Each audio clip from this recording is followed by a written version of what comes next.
Proud ఫాదర్గా feel చేయడానికి మన ముందుకు వస్తున్నటువంటి ఐశ్వర్య అర్జున్ గారి మాటలు ఇప్పుడు వినేద్దాము. నట వారసుల్ని మనం చాలాసార్లు వింటూ ఉంటాము, కానీ నట వారసురాలిగా మన ముందుకు వస్తున్నటువంటి ఐశ్వర్య అర్జున్ గారు, requesting you to please speak.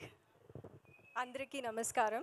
ఇక్కడికి వచ్చిన పెద్దలందరికీ, మీడియా మిత్రులకి, ప్రతి ఒక్కరికి నమస్కారం. సీతా పయనం నా ఫస్ట్ ఫిల్మ్. నా పేరు ఐశ్వర్య ఫస్ట్లీ. అండ్ ఈ మూవీతో నేను ఇంట్రడ్యూస్ అవుతున్నాను to the Telugu film industry. ఒక భాగ్యం నాకు. అండ్ ఈ ఫిల్మ్లో after the completion of the film, when I look back, everything fell in place అని చెప్పొచ్చు. అండ్ ఇప్పుడు వెనక్కి తిరిగి చూస్తే I feel the film chose title అవ్వచ్చు, కాస్ట్, క్రూ అందరూ వచ్చి I think it was chosen by the film. And I'm extremely glad to be playing Sita ఈ ఫిల్మ్లో. అండ్ మీరు చూసినట్టు సూపర్ టీమ్ ఉంది ఈ ఫిలింలో.